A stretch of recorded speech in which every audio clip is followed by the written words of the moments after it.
Vamos para mais uma aula do nosso preparatório de filosofia para o Enem. Hoje vamos falar sobre Immanuel Kant. Kant, ele é provavelmente um dos filósofos mais importantes da história. Junto ali com o pessoal grego, com essa galera toda, ele foi responsável por grande parte dos conceitos que a gente usa na filosofia hoje em dia, né? Principalmente no que se refere à ética, principalmente no que se refere a... Como que eu posso colocar? As questões de apreensão da realidade, principalmente isso. Ele estudou profundamente a racionalidade, a natureza do indivíduo, a capacidade dele de se relacionar com o mundo, como esse relacionamento com o mundo acontece, né? Então ele ficou muito ligado nessa questão de compreensão da realidade, né? Enfim, vamos começar. Ele nasceu em Königsberg. Königsberg era uma cidade na Prússia que acabou se tornando parte do Império Russo, foi absorvido pela Rússia e hoje é a cidade de Kaliningrado. Isso, bom, guerras e conquistas e coisa do tipo, né? Ele, desde muito jovem, ele foi uma pessoa que teve uma capacidade intelectual extremamente avançada, assim. Ele era um primor da filosofia, um primor da intelectualidade. Ele era já muito jovem, assim. Ele era uma pessoa primaz de inteligência. Tanto que ele teve, desde antes dos seus 30 anos, uma posição enquanto professor da Universidade de Königsberg, né? Enfim, ele era, apesar de ele ter sido sempre uma pessoa intelectualmente muito, como que eu posso colocar? Muito consistente, muito rigorosa, ele nunca foi espetacular, assim. Ele não era brilhante, ele não era excepcional, né? Ele foi, sim, um estudante muito concentrado, muito focado em seus estudos, né? E ele acabou, né, sendo, como a maioria das pessoas na época, como a maioria dos filósofos que eu já falei aqui desse período, ele era profundamente religioso, né? Ele era de uma casa pietista, né? Que é uma denominação das vertentes aí protestantes. O pietismo é uma vertente, um secto do luteranismo, né? E ele cresceu com valores de devoção religiosa, de humildade, numa casa que levava muito a sério essas questões e principalmente uma interpretação mais literal da Bíblia, que é o que os pietistas ensinam, né? Então, imagine, ele teve aquelas... Existe papo de que eu não sou de família alemã, né? Mas conheço pessoas de família alemã e dizem que a educação deles é muito rigorosa, muito reta, muito, assim, certinha, né? Então, muita disciplina, muita regra, muita coisa, muito detalhe. Isso acontece muito nas casas alemãs, né? De famílias alemãs. Então, ele aprendeu já bem jovem, aprendeu o latim, e isso foi, inclusive, mais importante dentro da família dele, por conta dessa vertente mais religiosa. O latim foi mais importante que, por exemplo, a matemática e a ciência. Mas, apesar disso, apesar de ele ter mantido em sua vida inteira uma crença profunda em Deus, ele ficou cético sobre a religião em si mais tarde na sua vida, né? Então acabou pegando nele o rótulo de agnóstico, né? Ahn, e Kant é uma figura muito interessante em alguns aspectos. Existem, novamente, fofocas filosóficas, que é uma das minhas partes preferidas da filosofia, né? São as fofocas sobre a vida das pessoas, né? Então, ele foi uma pessoa muito disciplinada, muito rigorosa em sua vida. E o papo que corre, né, nos círculos filosóficos é que ele tinha uma vida tão disciplinada, que as pessoas ajustavam o relógio da cidade pela caminhada diária dele, né? Ele nunca casou, ele provavelmente morreu virgem porque ele era, com certeza, uma pessoa insuportável de se conviver. Isso eu tenho certeza e vocês vão entender por quê quando eu começar a explicar a filosofia dele. Apesar de não ter casado, dizem que ele tinha uma vida social bastante recompensadora, o que eu tenho uma grande dificuldade de acreditar, porque ele era um chato. A filosofia dele é bastante pesada nesse aspecto, então eu fico imaginando ter que conviver com uma pessoa que estuda esse tipo de assunto, só se ele tinha uma vida social voltada ao meio acadêmico, né? Que daí já é outra história. Mas enfim, parar de falar mal. Ele, apesar de falar tudo isso, a filosofia kantiana, os temas de estudo kantianos são alguns dos meus preferidos.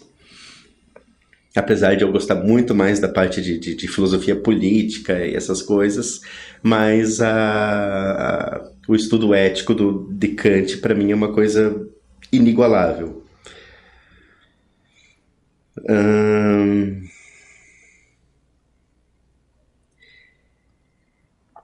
A viagem mais longa que ele fez na vida foi para Polônia, que foi uma viagem de 145 quilômetros, então basicamente, eu moro em Curitiba.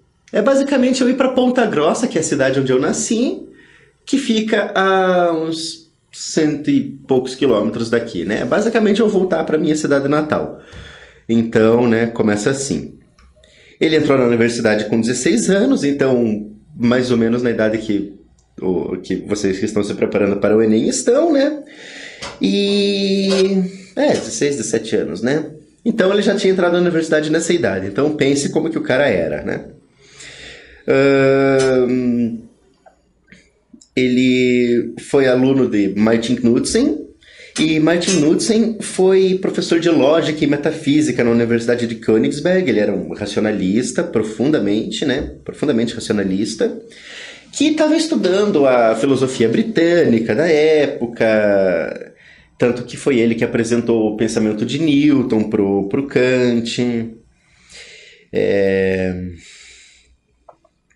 Foi ele que começou a dissuadir o Kant de um pensamento mais idealista. E lembra do idealismo platônico, né? De que a realidade é puramente mental, que existem aqueles níveis de evolução da consciência até você alcançar a frônese e por aí vai, né? E com isso, Kant desenvolveu a teoria da crítica da razão pura, né? Que é a obra máxima dele. Se bem que Kant não dá para dizer que ele tem uma obra máxima, porque a crítica da razão pura e a crítica da razão prática, que são os dois livros principais dele, né? Não tem um patamar de importância ali. A crítica da razão pura normalmente é mais citada porque ela veio primeiro e estabelece as bases para a crítica da razão prática e basicamente para toda a filosofia kantiana, né? Por mais que ele tenha sido um filósofo, tenha tido envolvimento com o estudo filosófico profundo, né? Ele também estudou diversas outras coisas além de ética e metafísica, né? Ele, inclusive, foi um dos primeiros estudiosos a teorizar sobre o movimento da rotação da Terra, né? Ele, inclusive, ganhou um prêmio da Academia de Berlim em 1754 por conta disso, né? E ele estudou, basicamente, ele fez uma teoria sobre a Via Láctea, que basicamente ele deduziu, a partir de princípios filosóficos gerais, que o sistema solar é uma grande nuvem de gás, uma nébula, né? Uma nebulosa, e tentou explicar a ordem do sistema solar a partir disso, né?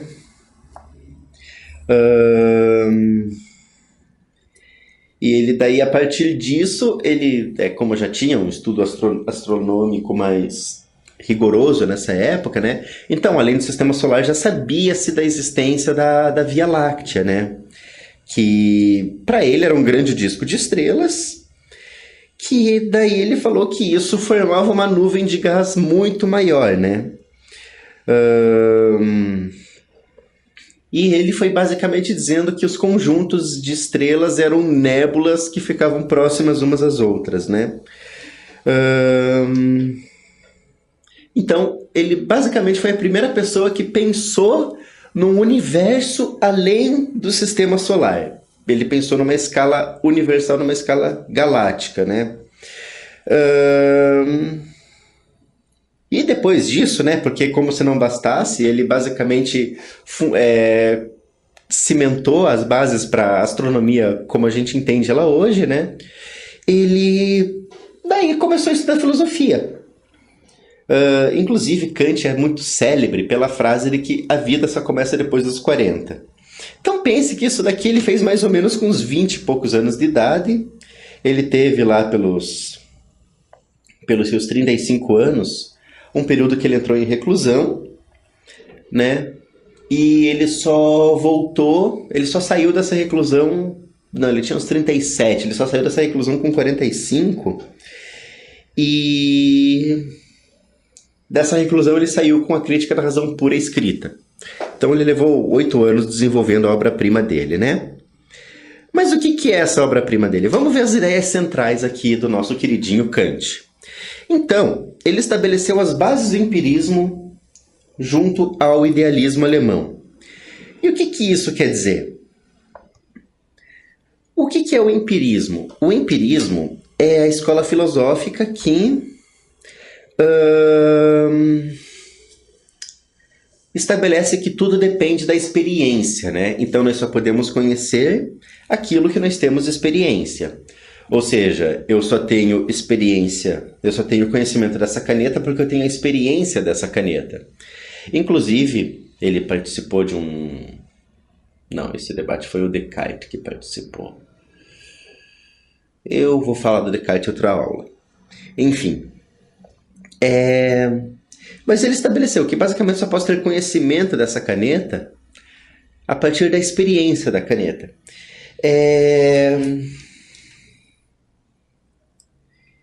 Curiosamente, quando Kant escreveu a Crítica da Razão Pura, ela não foi muito bem aceita, né? Todo mundo achou aquilo convoluto e complexo demais de se entender e acabou por não dar muita bola pro trabalho. Mas vamos lá, vamos estabelecer essa questão. O empirismo, então, é basicamente o conhecimento experimental das coisas. E o idealismo alemão principalmente, puxa muito do neoplatonismo ali e procura estudar as formas que que basicamente visa estudar que o conhecimento só vem de uma experiência prática, né? De uma experiência, aliás, prática não, uma experiência racional. Então você interioriza a experiência e deixa ela o mais racionalizada possível. Isso é o idealismo alemão. Porque alemão não tem muita imaginação para as coisas, né? O primeiro ensaio filosófico profundo dele foi sobre o iluminismo. Então, ele escreveu isso mais ou menos à época da Revolução Francesa, né? Num ensaio que era a resposta à questão de o que é o iluminismo, né?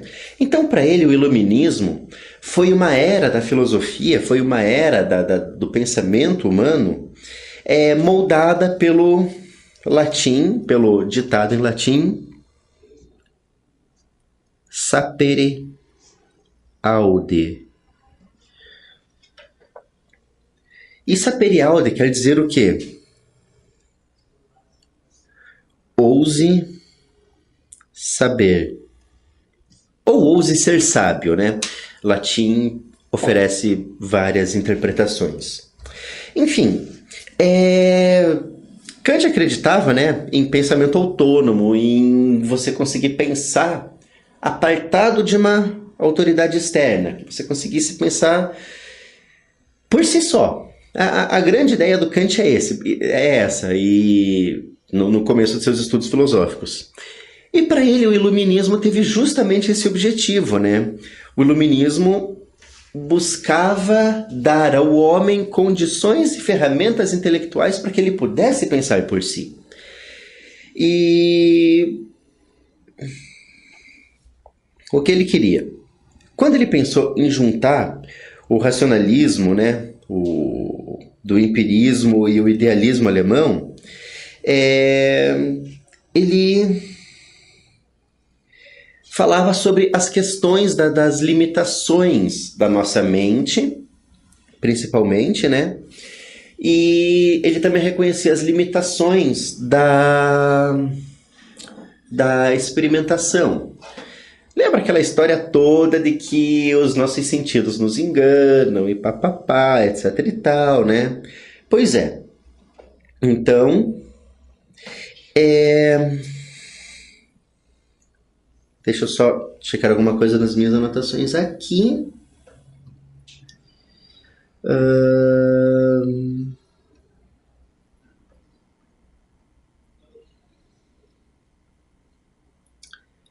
Sim. E ele falava justamente sobre a questão, como ele estudou metafísica, né, como ele escreveu sobre metafísica, ele justamente escreveu sobre a questão do conhecimento ou não da existência de Deus, né? Que é um debate que existe até hoje e eu acredito que vai continuar existindo por tempos imemoriais, a não ser que Heidegger esteja certo. Vocês vão ver isso na aula sobre Heidegger, ou até sobre Nietzsche. De qualquer forma, eu vou fazer uma pequena citação sobre ele aqui, sobre filosofia pura, né? Todas as preparações da razão, no entanto, no que pode ser chamado de filosofia pura, são, em realidade, dirigidas aos 3 problemas: Deus, a alma e a liberdade. No entanto, esses 3 elementos em si só ainda mantêm peso, independência, proporcionalidade individuais. No entanto, e ainda mais, em um contexto relacional coletivo, nomeadamente saber o que deve ser feito, se a vontade é livre, se temos livre-arbítrio, se há um Deus e se há um mundo futuro. Quanto a essas preocupações, nossas ações com referência aos mais altos objetivos de vida, nós vemos que a intenção última da natureza, em sua sábia provisão, foi realmente, na constituição de nossa razão, dirigida a interesses morais apenas.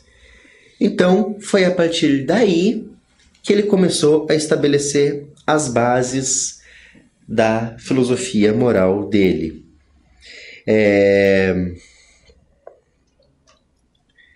E ele, a partir disso, estabeleceu bases para uma filosofia moral profunda. Então ele começou a fazer um paralelo entre a Revolução Copernicana, né, que basicamente eram os estudos sobre os astros e sobre o espaço, e essa epistemologia dessa filosofia transcendental dele, que basicamente, por mais que metafísica seja uma filosofia transcendental, ele cunhou o termo, né?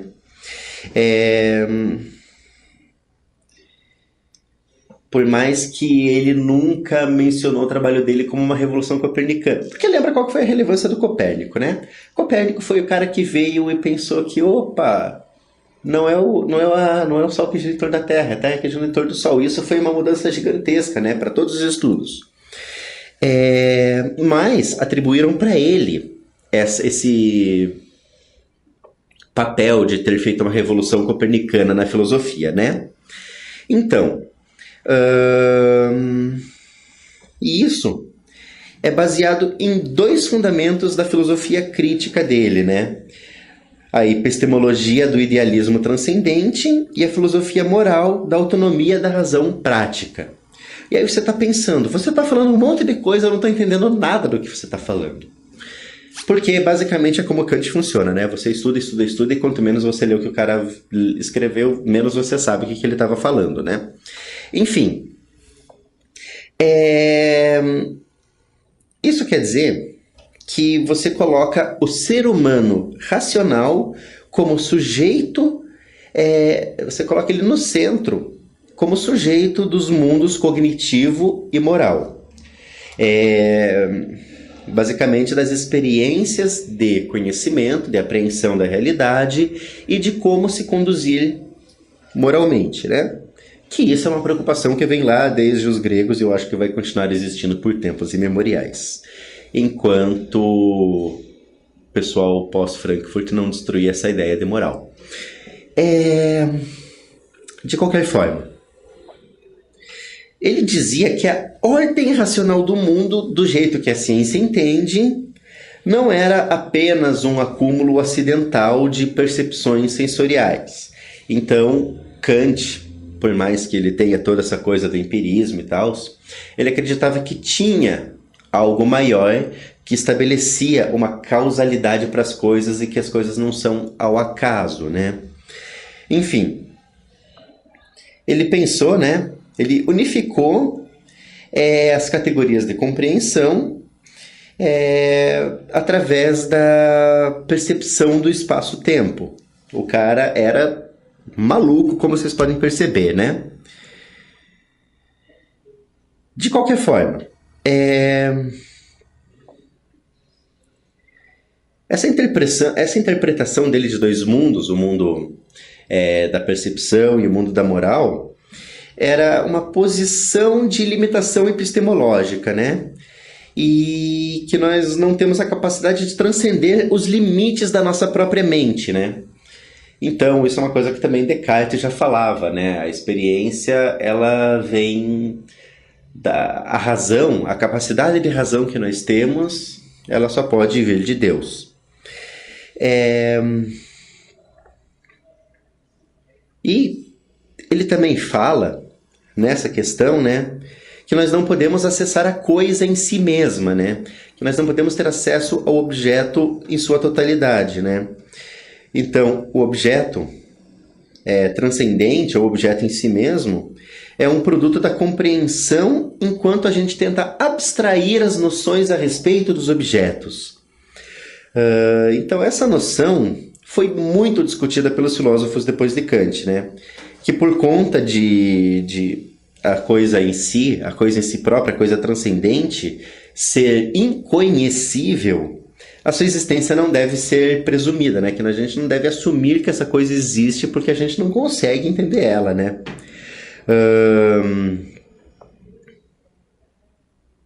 Aí, graças a isso, que ele fundou a fenomenologia, né? Que basicamente estuda que as coisas só existem a partir do momento que elas são fenômenos, que elas existem, né?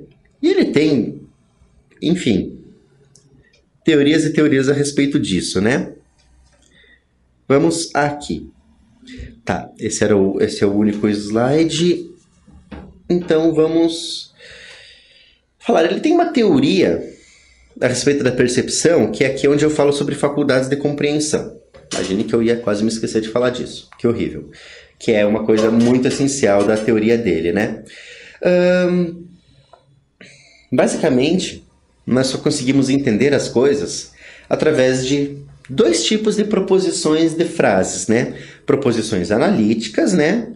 Que são proposições que o conceito predicado é contido no conceito do sujeito, né? Como, por exemplo, né, uma frase, uma proposição analítica simples. Todos os solteiros não são casados. Isso é uma proposição analítica, né? Todos os corpos ocupam espaço. Bom, seu corpo ocupa espaço, meu corpo ocupa espaço. Ok, isso é uma proposição analítica.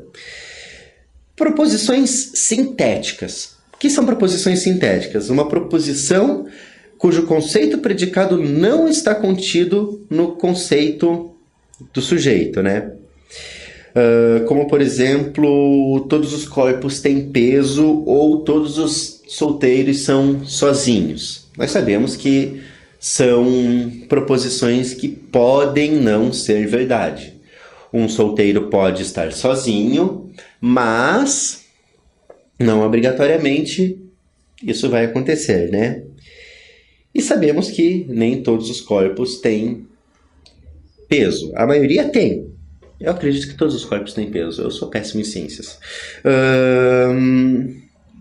Mas, de qualquer forma, uma proposição analítica é verdadeira pela natureza do que está sendo dito naquela frase. Todos os solteiros não estão casados. Se ele está solteiro, ele não está casado, certo?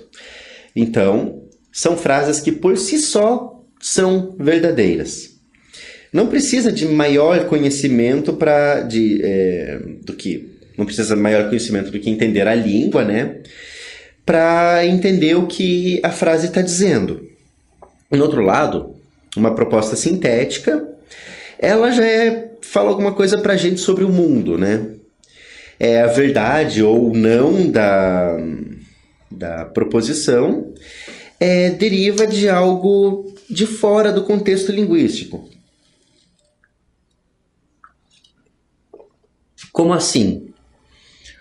Por exemplo, o corpo, o peso, não é necessariamente um predicado do corpo, tá? A não ser que digam pra gente que o peso do corpo que não conhecemos e nos seja informado esse peso. Então, basicamente ele estabelece aí dois tipos de conhecimento. Conhecimento a priori e conhecimento a posteriori. Que já é uma coisa, né, que existia desde antes de Kant, a questão de conhecimento a priori, questão de conhecimento a posteriori. Não se sabe exatamente quando o termo surgiu. Mas conhecimento a priori é uma coisa que podemos saber sem informações adicionais. E conhecimento a posteriori depende de determinado grau de instrução, determinado ensinamento, né? Como, por exemplo, nas proposições sintéticas, nós precisamos de algum conhecimento adicional para saber se aquilo é verdade ou não. E nas a priori, nós podemos saber que aquilo é verdade pela frase em si, pelo simples conhecimento da linguagem, né?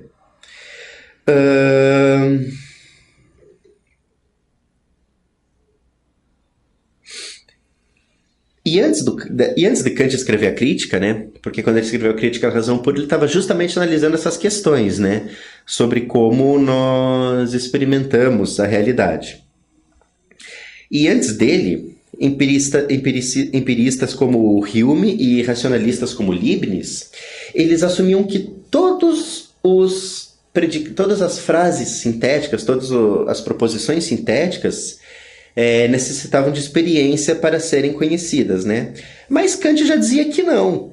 Kant dizia que matemática elementar, como aritmética, é sintética a priori, de uma forma que as suas proposições garantem novo conhecimento, mas que o conhecimento não é derivado da experiência. Porque na matemática, não existe uma experiência concreta daquilo. Você não tem como ter uma experiência concreta de que 2 mais 2 é 4. Nós simplesmente sabemos que 2 mais 2 é 4 a partir do ensino, por exemplo, né? E é isso que baseia principalmente o idealismo transcendental kantiano. Então, ele argumenta que a possibilidade da experiência depende de certas condições necessárias, as formas a priori que ele diz, e são essas condições que estruturam e garantem a veracidade do mundo da experiência, né?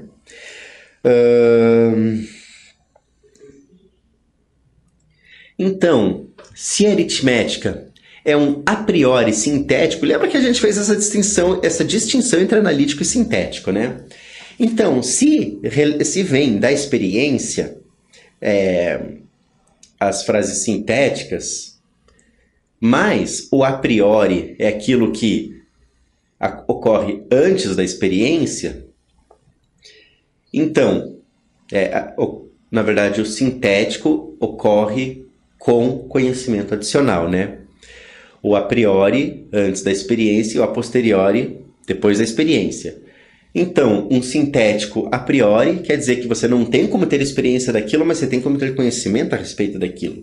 E aí que entra a matemática e a maioria das ciências exatas.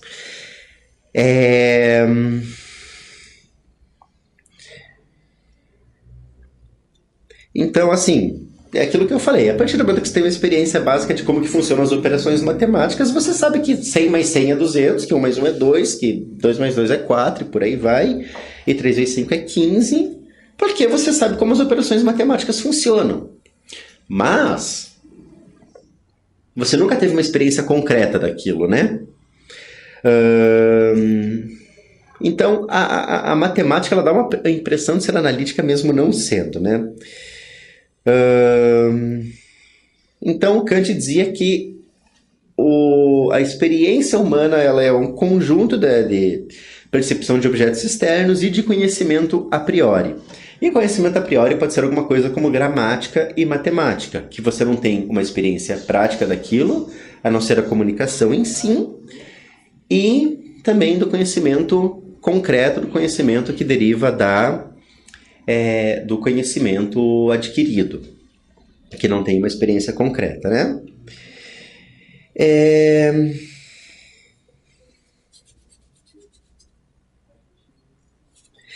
Então é basicamente isso que resume a filosofia kantiana.